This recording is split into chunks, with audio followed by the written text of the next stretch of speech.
Fala galera, tudo bem? Sejam bem-vindos à live e hoje essa live foi preparada com muito cuidado, com todo carinho para vocês, porque hoje a gente vai falar sobre o básico funciona. Então, para você que vai assistir, não perca essa live, assiste ela até o final, dá o replay aí e depois comenta aqui embaixo o que vocês acharam dessa live.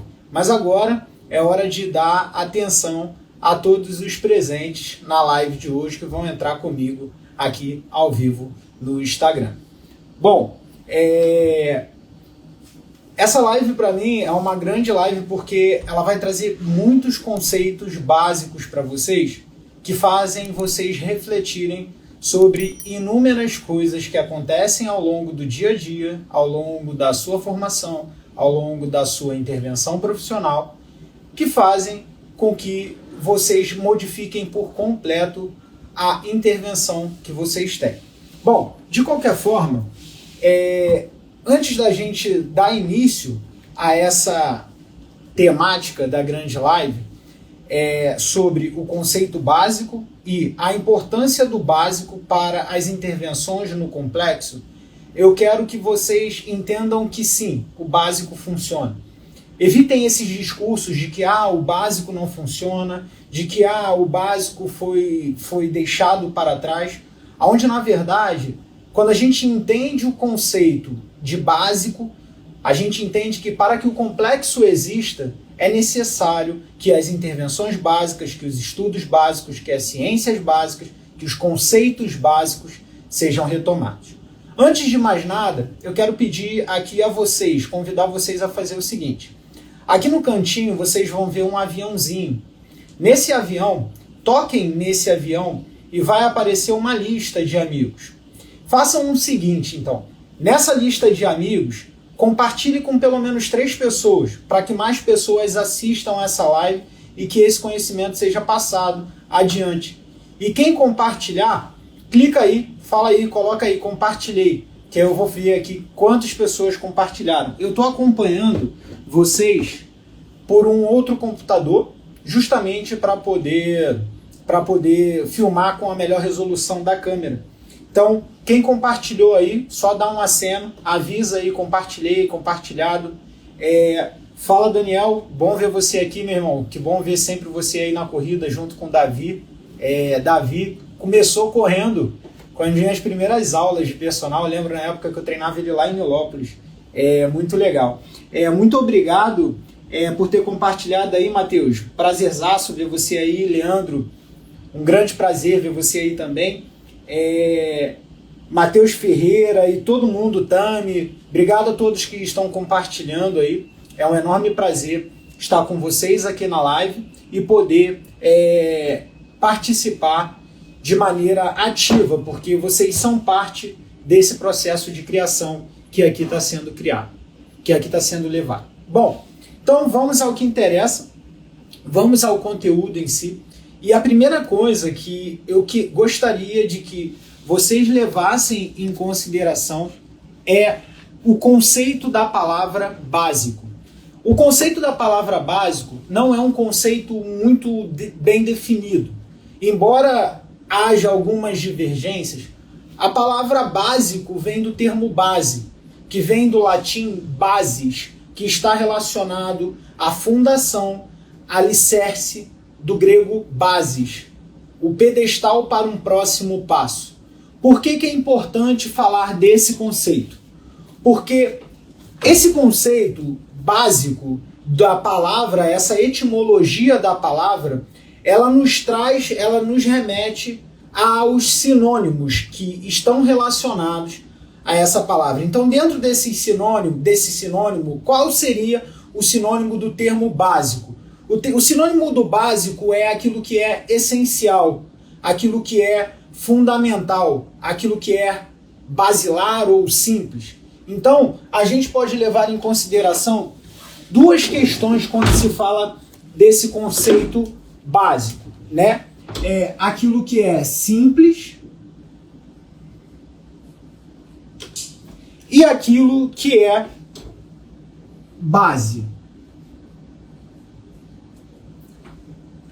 Hoje, principalmente em rede social, nós temos experimentado cada vez mais a tendência de abrir mão do que é simples, a tendência de abrir mão do que é básico, porque isso se tornou óbvio. Então, o que a gente vê são cada vez mais pessoas explorando através de falácias, vamos dizer assim, ou até mesmo considerações que são de grande relevância no sentido da construção do conhecimento, conceitos que vão te levar a uma perspectiva de algo complexo. Léo, como tornar isso mais simples? Então eu vou te dar um exemplo. Muitas vezes, dentro da área do treinamento, a gente vê pessoas extrapolando ao ponto de dizer que determinados tipos de intervenções não funcionam.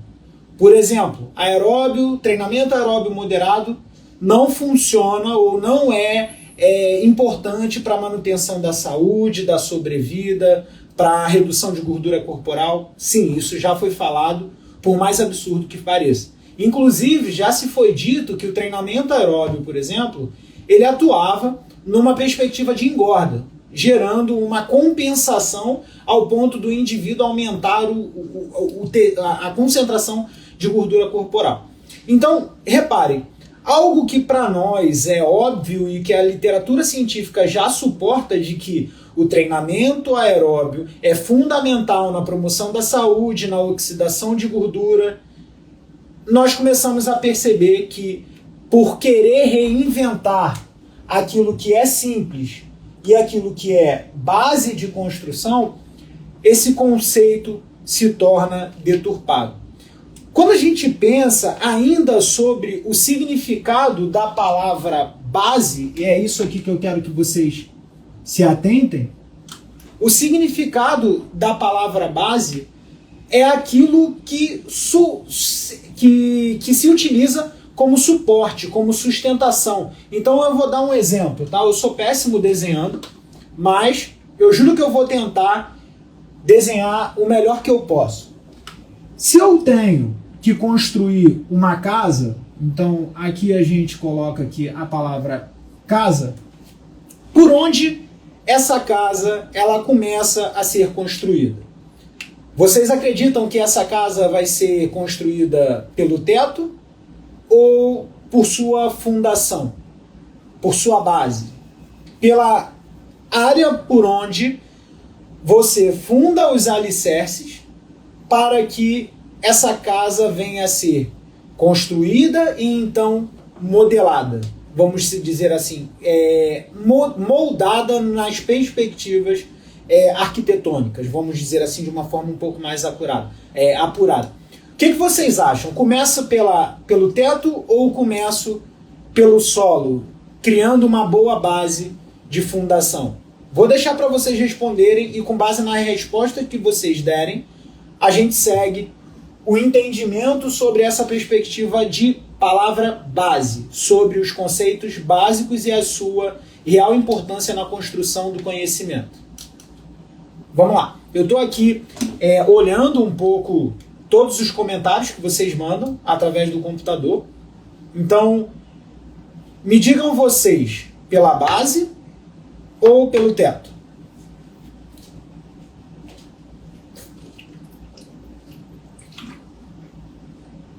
O Jader já adiantou, tudo começa pela base. O Matheus coloca, se não tiver uma boa base, a casa não sai do papel. Diria até que sai, Matheus, mas pode ser que venha a ser uma boa demolição no futuro, autodemolição, vamos dizer assim. Base sempre, base, claro, base. Então, até então, 100% das respostas aí é base pela fundação, pela base, como vocês vêm dizendo aí. Então, reparem bem, esse substantivo feminino, que é a palavra base, ela é de fato a primeira etapa de consolidação, e o próprio nome já diz, consolidação, que seria a construção de algo sólido. Então, quando eu começo a construção de uma casa, eu sempre penso em começar pela base. Então, eu faço lá a base dessa casa para que através da base dessa casa eu construa os pilares de sustentação, né? E aí eu vou tentar desenhar aqui, que eu sou péssimo, que são as colunas. E através das colunas eu comece então a erguer as paredes, até que no final de tudo eu tenha, deixa eu ver se eu acho um apagador aqui. Deixa eu pegar o apagador aqui. Até que no final de tudo, feito a base e feito as colunas dessa casa, eu tenha de fato uma casa lá devidamente construída. Aquela casa bem de jardim de infância, porque eu sou péssimo desenhando. Então, quando a gente pensa em construir algo sólido, a preocupação que se dá de maneira instantânea é aonde eu vou colocar aquilo que eu vou construir, que é de fato como eu vou fundamentar as bases para as construções, seja do conhecimento, seja do treinamento, seja do ensino, seja da pesquisa, independente da área. A construção de algo sólido começa pela compreensão de conteúdo básico. E aí, galera, agora a gente entra numa perspectiva mais aplicada da nossa área de estudo e até mesmo na nossa área de atuação profissional. Se a gente sabe que para se construir algo sólido, sustentável, constante, é necessário uma boa base, seja ela de conhecimento, seja ela de treinamento, seja ela qual base for, por que a ansiedade em adentrar pelo complexo passa a vontade de aprender sobre o básico? Por que a negligência quanto aos conteúdos básicos, ou até mesmo, não digo nem a negligência, mas o simples fato de se ignorar os conteúdos básicos, ocorre em função da necessidade de aplicar o complexo? Para quem trabalha com prescrição de treinamentos, vamos lá.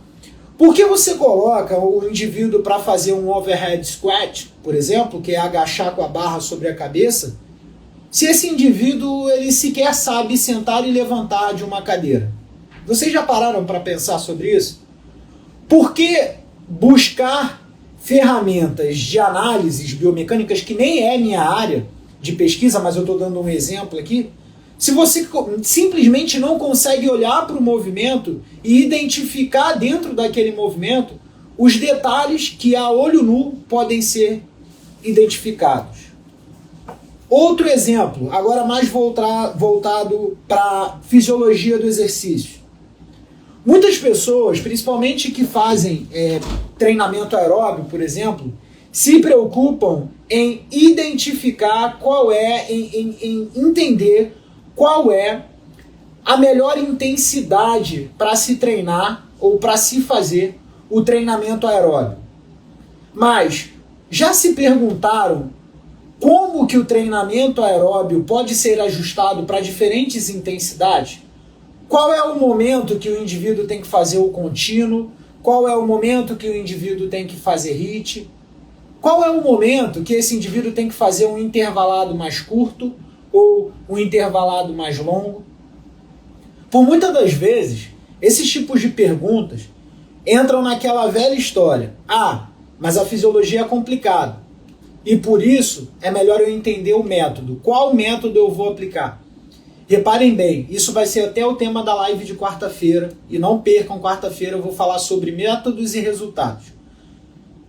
Entender sobre o método é fundamental, mas você só prescreve com base em aplicações de bons métodos se você compreende os fundamentos básicos que sustentam aquele método. Então, antes de eu me preocupar em qual método, contínuo, HIIT, qual método de treinamento aeróbio, por exemplo, é mais eficiente para o emagrecimento, e eu já adianto futuros temas de lives, eu devo me perguntar quais são os ajustes fisiológicos para cada tipo de treinamento. Por exemplo, no treinamento aeróbio moderado, tem uma predominância de oxidação de gordura. Ele se caracteriza por ser aeróbio justamente por utilizar o oxigênio para a formação de energia, principalmente pela cadeia respiratória lá na mitocôndria.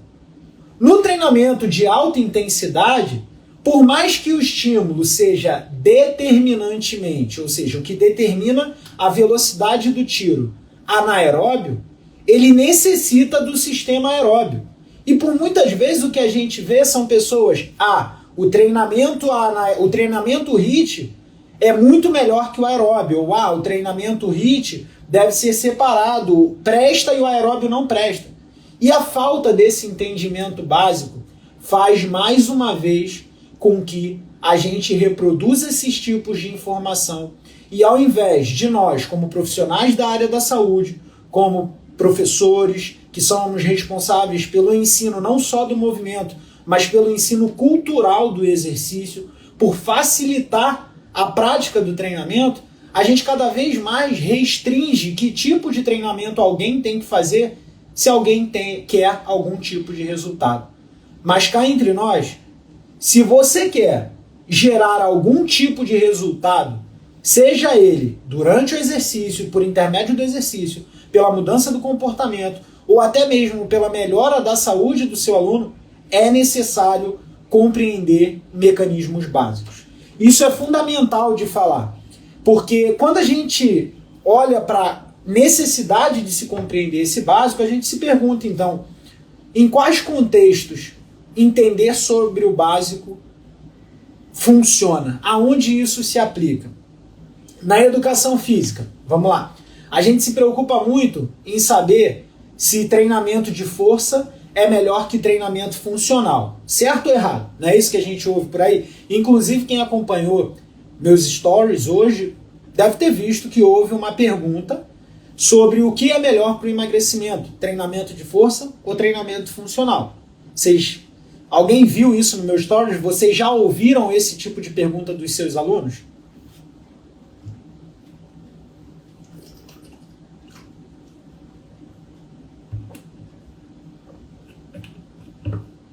Já ouviram ou não? Pergunta lançada, aguardo a resposta de vocês. Vocês viram no meu story? Vocês ouviram de seus alunos? Alguma vez isso já foi afirmação de professor, provavelmente.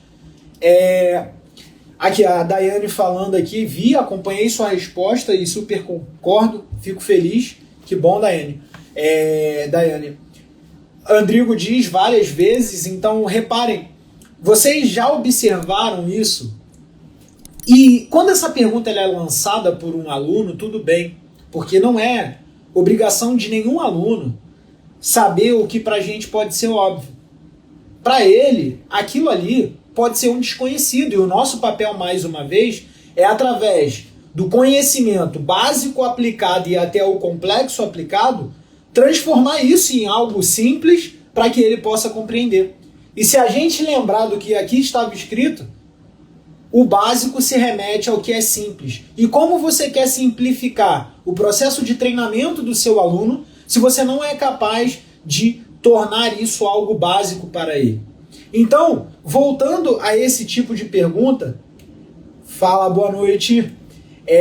Voltando a esse tipo de pergunta, mais uma vez, se a gente compreende essas perspectivas básicas de treinamento, e dentro dessas perspectivas a gente tem os princípios de treinamento que são ensinados para nós durante a graduação, a gente percebe que um dos princípios fundamentais e norteadores na prescrição do exercício é o princípio da especificidade. E esse princípio da especificidade não é um princípio nada atual, não é nada que vem da década de 90, por exemplo, vem da década de 70, e dentro do princípio da especificidade se diz que o exercício é capaz de gerar respostas adaptativas específicas da sua tarefa, seja ela de característica metabólica, neural e motora. dentro desse princípio da especificidade, a gente tem ali algumas características. Então, eu vou dar um exemplo. Se eu entendo qual é a base, o princípio básico que faz um idoso cair, eu não boto o idoso em cima de um buzu, por exemplo. Então, vejam bem, associar um treinamento funcional a subir em cima de plataforma instável, a transformar o treinamento em algo complexo, a ficar em cima de elástico, a ficar em cima de bolas, nada contra isso. Isso é extremamente relevante em processos de reabilitação e de retomada proprioceptiva em indivíduos que tiveram ruptura parcial ou total de ligamentos. Isso é tema específico para outra live. Mas pensando no princípio básico da queda de um idoso, por que um idoso cai? Falta de força. Ele tem falta de velocidade de disparo neural para ativar musculaturas que vão auxiliar na retomada da posição estável que ele se encontra. E aí, quando a gente entende isso, a gente entende que, por exemplo, o treino funcional para um idoso é treinar força. E por que se separa treinamento de força de treinamento funcional? Porque, por exemplo, é importante para um jogador de futebol, isso foi objeto de estudo do meu mestrado, treinar força. Por que o treinamento de força de um jogador de futebol não pode ser um treinamento funcional? Então, ao longo dos anos, esse tipo de postura foi adotada e nós, da educação física, começamos então a querer fragmentar. Funcional é você ir para uma praia, você colocar isso, você colocar implementos instáveis. Por que dentro de numa praia, com elementos até instáveis ou até estáveis, isso não pode ser um treinamento de força também? Você não vai desenvolver força nesse indivíduo que não treinou e agora treina? Então, quando a gente pensa em funcionalidade, a gente tem que entender que tipo de funcionalidade ela está sendo desenvolvida. Qual função você quer desenvolver? Vou dar um exemplo. Por vezes, se você pegar um indivíduo que corre 100 metros rasos, estou dando um exemplo aqui, Bolt, por exemplo, e colocar ele para fazer o circuitinho aqui da praia de Copacabana, o circuito da praia de Copacabana para o Bolt pode não ser funcional para ele, mas o treino é funcional, lá não recebe o nome de funcional. Mas para ser funcional para o Bolt, ele tem que estar numa pista, ele tem que estar treinando grupos musculares em caráter específico do ambiente que ele compete. Então percebam como que é importante a gente entender conteúdos básicos. Sabe por quê? Tudo que eu estou dizendo aqui para vocês já é relatado no livro do Bompa, de periodização, que é um livro escrito desde a década de 90. E aí, galera, mais uma vez, retomar aos conceitos básicos é fundamental. Quando a gente começa a entender a fundamentabilidade dos conceitos básicos, a gente consegue avançar sobre os objetos complexos, sobre as intervenções complexas. E isso é o que a ciência nos ensina a fazer. A ciência básica é aquela ciência que se preocupa em entender o mecanismo pelo qual algo acontece. Então imaginem o seguinte, você começou a treinar e agora você aumentou o volume do teu músculo. O nome disso se chama hipertrofia. Quais mecanismos que resultaram para que o seu músculo aumentasse de tamanho? E aí, existem vários grupos de pesquisas que se especializam em estudar alguns desses mecanismos. Um vai estudar só o ribossomo, que é a proteína responsável por fazer síntese proteica. O outro vai estudar uma via de sinalização específica. Um outro grupo vai estudar ROS. Então, dentro da ciência básica, existe uma gama de conhecimento tão ampla, que a torna complexa. E por isso, o brilhantismo da ciência. Porque quando a gente pensa no conhecimento científico, a gente está pensando em um conhecimento específico para essa base que eu estou falando para vocês, que se aprofunda. E quando você aprofunda o seu conhecimento sobre o básico, isso te faz compreender sobre o cuidado das afirmações do complexo. Um exemplo para vocês. Aeróbio moderado não funciona de nada.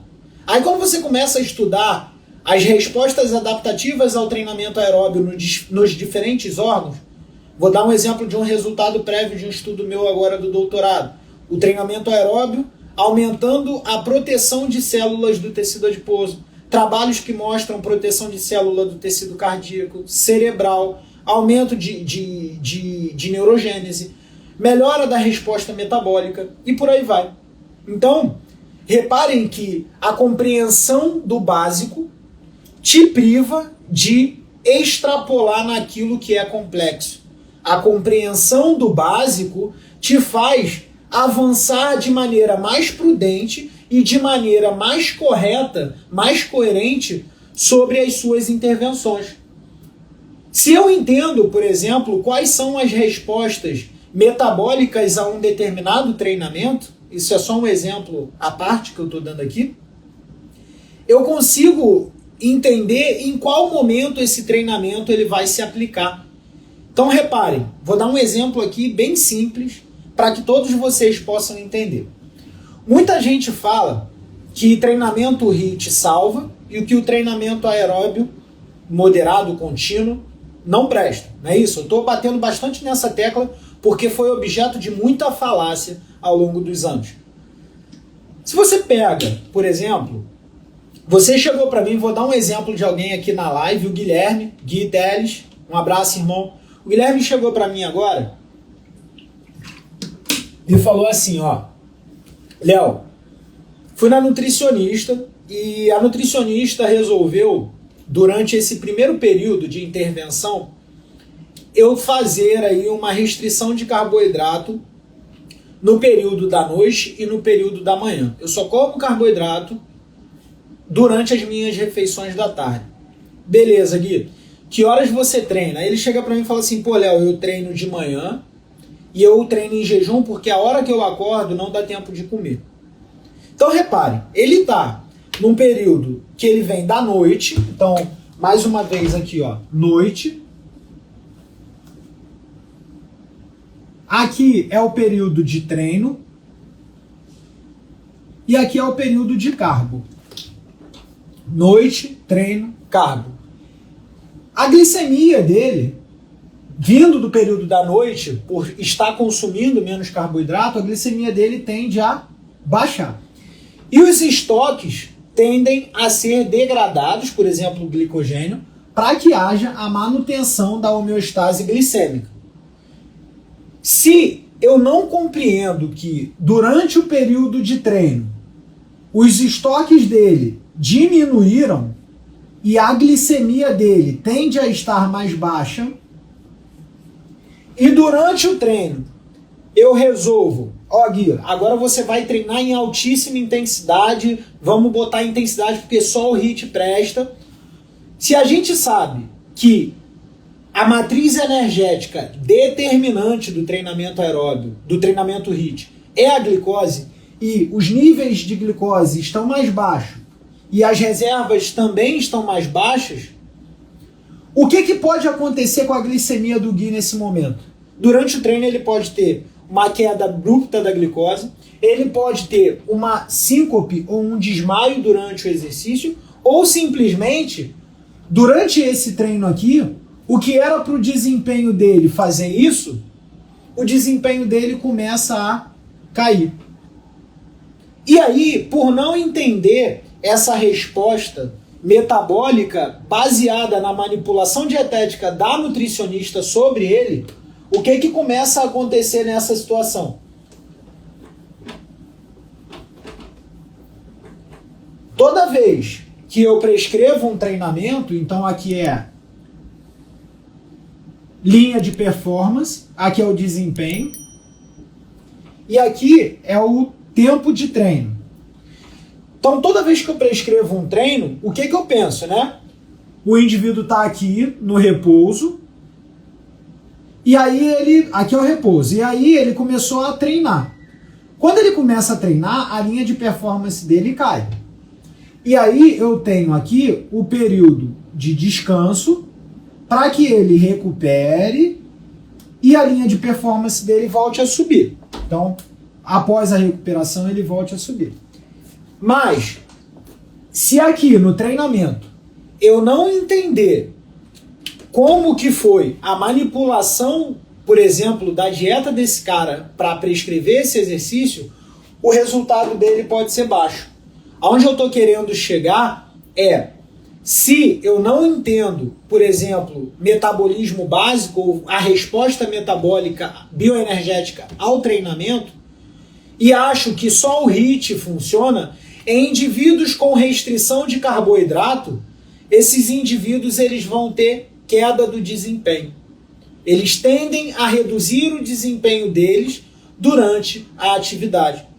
E aí a gente vem naquele discurso assim, e o aeróbio moderado não serve para nada. Mas vocês já pararam para pensar o seguinte, numa condição em que o indivíduo ele se coloque em restrição e reduza os níveis de carboidrato,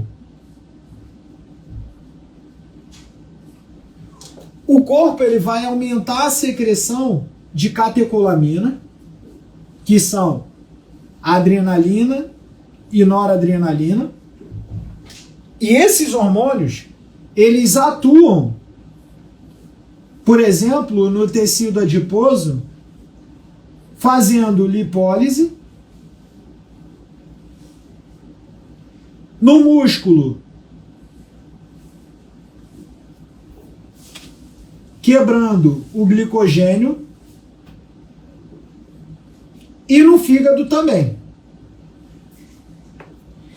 Então parem para pensar, se o Guilherme veio treinar comigo em uma condição de restrição de carboidrato dietético, e eu entendo que há uma liberação de catecolaminas, liberações de hormônios que vão mobilizar matrizes bioenergéticas do tecido adiposo, do músculo e do fígado, o treinamento que eu vou buscar aqui é um treinamento que possibilite oxidar mais essas matrizes bioenergéticas. E esse treinamento é o treinamento aeróbio. Léo, você está querendo dizer então que o treinamento aeróbio tem função e que esse treinamento aeróbio ele deve ser prescrito de acordo com a manipulação dietética e o objetivo do indivíduo? Sim.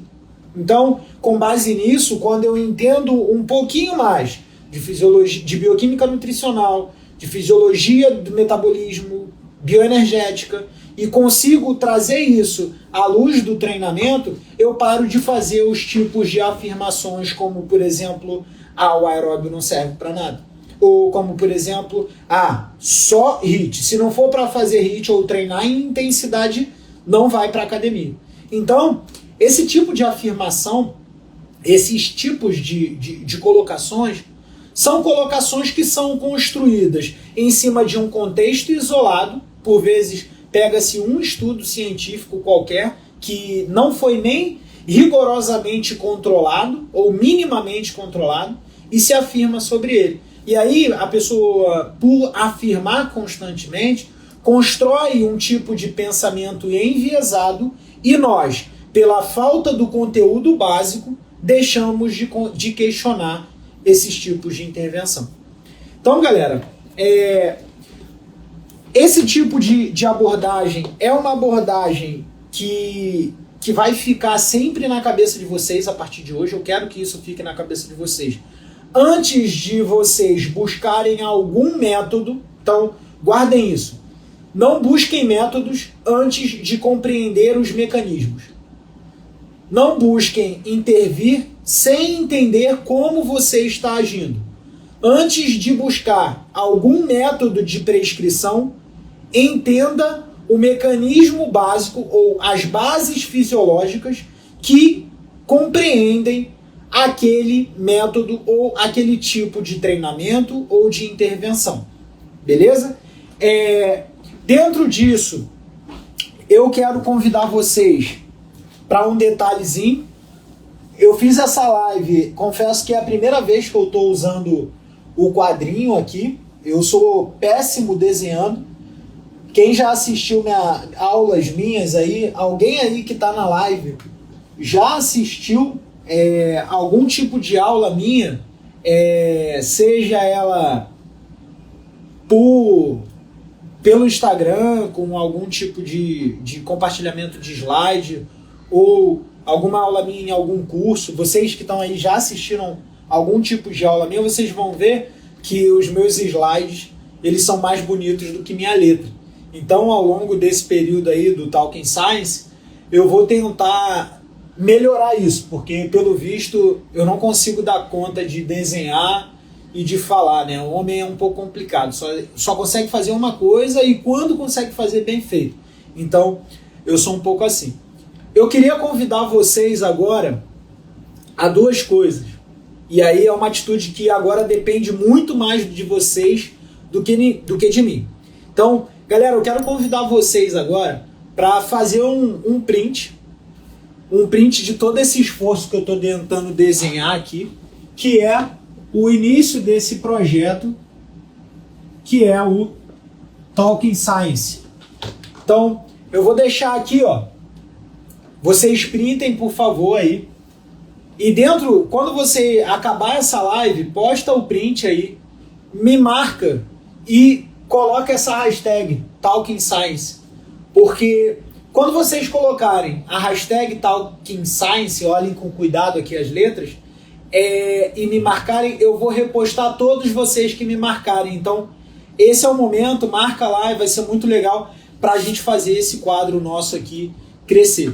O intuito de vocês me marcarem, mais uma vez, para vocês printarem aqui, o intuito de vocês me marcarem é justamente para que eu possa depois repostar todos vocês no meu story, todos vocês terem um espacinho lá na minha rede social. Printaram? Quem printou aí dá um salve, porque isso é um momento muito importante. Eu quero dar um outro aviso, já agora, para quem tanto pediu aí por direct. É uma curiosidade, talvez as pessoas nem estejam na live, mas então o pessoal tá dando um salve aí, sinal que printou, que bom. Espero ver vocês lá no meu story, vou repostar todo mundo que me marcar.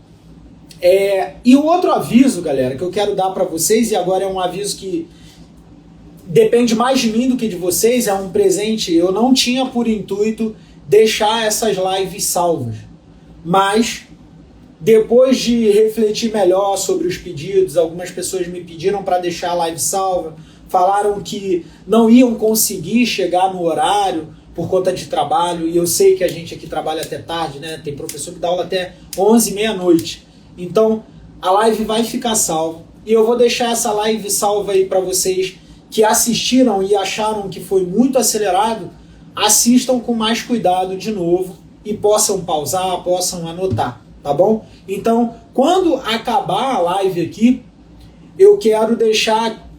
essa live ela vai para o meu feed, essa live ela vai ficar salva lá no meu feed, e aí eu convido vocês a marcarem 2 amigos que vocês gostariam que assistissem essa live e marquem lá, por exemplo, eu vou marcar lá Jonoilson Wallace e Marcis Cleide Vanderlei.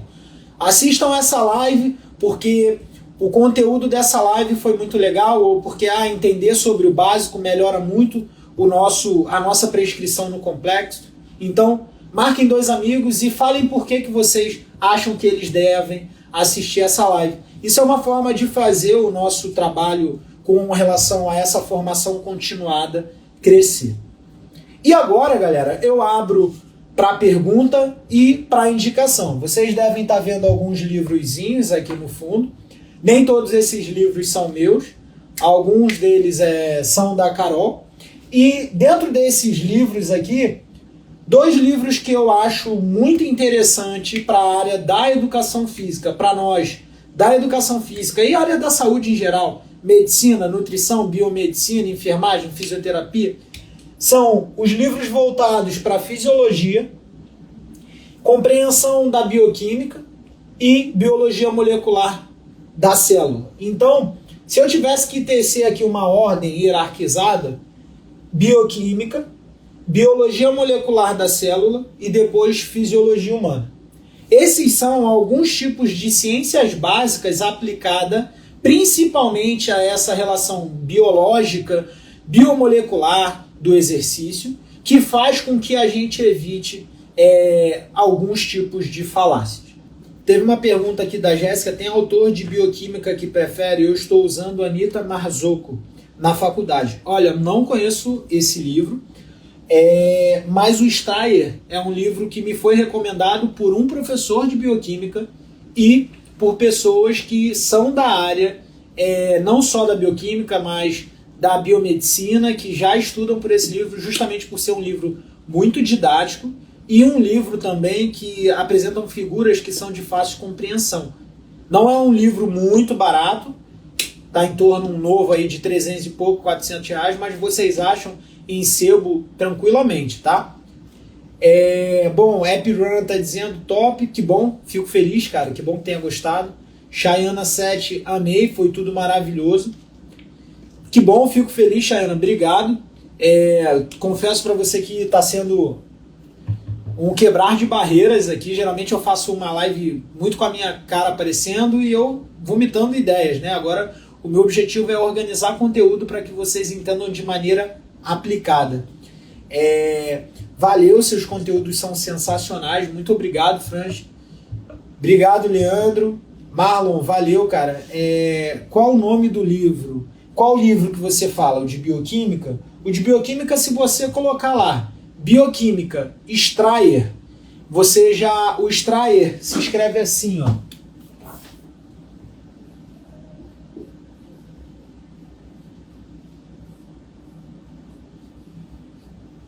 Dessa forma, isso aqui é um Y, tá? Gustavo, boa frase que você botou aí. O complexo é de difícil entendimento. Cara, essa tua frase, ela é de uma profundidade muito grande, sabia? Porque o simples é complexo, o básico é complexo. Vai por mim. Não vai achando você que você vai pegar qualquer livro desse que é de ciência básica e você vai achar isso extremamente fácil. Acontece, cara, que hoje a gente tem vivido um momento de muitas pessoas vomitando muitas certezas e muitas verdades. Aonde, na verdade, quando a gente começa a entender um pouco mais do método e do raciocínio científico, a gente observa que, na verdade, está sendo levantada uma geração de pessoas que são ignorantes e que vomitam uma série de verdades que, por muitas das vezes, a própria ciência não é capaz de afirmar. Então, quando a gente pensar sobre o difícil entendimento, de fato, tudo que for aprofundado e tudo que for bem feito não vai ser fácil de se fazer. Então, seja isso na área da biologia, seja isso na área do exercício, da fisiologia do exercício, seja na área da bioquímica, da biomecânica. Não estou falando aqui que todos vocês têm que se tornar perfeitos no que fazem. Mas o que eu estou querendo dizer aqui é que a gente precisa ter noção de até onde o nosso conhecimento vai e até onde a nossa ignorância nos limita. Quando a gente tem noção de onde o nosso conhecimento vai e de onde nossa ignorância nos limita, a gente consegue ser mais assertivo, consegue ser mais socialmente responsável e consegue, por intermédio disso, criar não só uma boa imagem, mas uma boa referência sobre você mesmo. Então, eu acho que quando a gente fala sobre entender o básico, é entender que, na medida que você for aprofundar sobre o básico, o mundo do conhecimento é tão vasto, tão vasto, tão vasto, que a gente se torna cada vez mais ignorante na medida que estuda. E na medida que estuda, e nós percebemos que mais ignorantes somos, menos verdade a gente afirma. Mais questionamentos nós levantamos. Então esse tipo de levantar questionamentos é fundamental não só para que mais pessoas reflitam, mas que sua capacidade criativa e seu desejo de conhecer mais floresça ainda mais. Muito bom comentário, cara, isso é algo muito profundo. Galera, vou fazer o seguinte, eu já estou chegando aqui no momento final da live, eu tenho aqui 2, 3 minutos, e eu quero deixar aqui uma mensagem final para vocês. Antes de começar a live aqui, eu fiquei, pelo menos, eu acho que eu estou sentado aqui no computador desde 5h30 ou 6 horas da tarde. Talvez até antes. E o motivo pelo qual eu sentei muito antes no computador, talvez seja pelo desejo ou pela percepção de que parecia que eu estava fazendo algo do zero. Parecia que eu estava fazendo alguma coisa que eu nunca fiz antes. Algo que me deixou um pouco inseguro. E aí, toda vez que algo me deixa inseguro, por mais que eu já tenha feito várias vezes, eu começo a me preparar com muito tempo de antecedência para tentar errar o menos possível. E se errei, tudo bem. E é isso que eu quero que vocês entendam. Errar não é um problema, e se houver qualquer erro, tá tudo bem. Começa, faz de novo, vai vir uma nova oportunidade, uma nova possibilidade, e se faz de novo. O problema é não assumir o erro. O problema é continuar sobre o erro. E pensar sobre isso me faz refletir exatamente sobre parte de conceitos sobre o pensamento científico e a sua aplicação num contexto social. A ciência nunca levantou verdade. Você nunca vai ver, você nunca vai pegar um artigo, por exemplo, e esse artigo vai levantar uma verdade absoluta.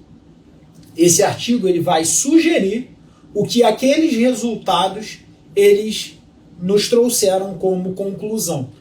Então, com base em determinado resultado, podemos concluir que então é uma lacuna, é um momento, não é uma verdade absoluta. E esse tipo de conhecimento, ele não pode ser restrito apenas a pesquisadores e cientistas. As pessoas têm que parar de pensar de que a ciência dita a verdade absoluta.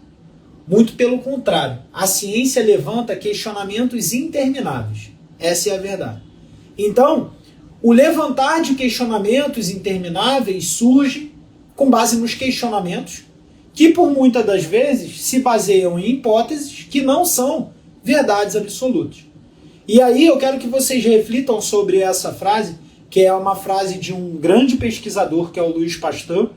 Ele é um cientista francês, que foi um importante pesquisador, principalmente na área de química, de medicina. Ele é considerado um dos 3 principais microbiologistas. Ele, por exemplo, foi o cara responsável, o pesquisador responsável, o cientista responsável por descobrir a primeira vacina contra a raiva, aumentando a sobrevida da população. E ele diz o seguinte: o benefício da ciência não são para os cientistas, e sim para a humanidade. Então, com base nisso, eu quero que vocês reflitam sobre essa ideia e pensem que entender sobre ciência, sobre falar sobre ciência, não é uma reflexão ou uma condição exclusiva para cientista, mas uma condição exclusiva também, não só exclusiva, mas necessária para a construção de uma sociedade. E é por isso que a gente está aqui. A gente está aqui para falar sobre ciência, levantar questionamentos sociais, e esses questionamentos sociais não são só sobre política, saúde ou coisas que são de extrema relevância, mas são sobre algo que o Yuval Noah Harari já fala há algum tempo, sobre o levantamento de informações massivas em mídias sociais que por muitas das vezes deturpam o conhecimento, se enveredam na desinformação e tornam a população cada vez mais polarizada. Então, reflitam sobre isso, isso vai ficar gravado e, mais uma vez, eu espero vocês na nossa próxima live. Muito obrigado por todos vocês aqui. Pessoal, beijo grande para todos vocês. Espero que vocês reflitam sobre isso que foi falado. E aqui fica o meu profundo agradecimento por todos vocês aqui na live.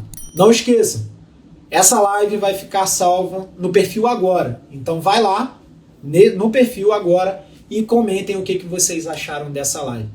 Science Talking do dia a dia é para todos. Um forte abraço. Tchau, tchau, pessoal.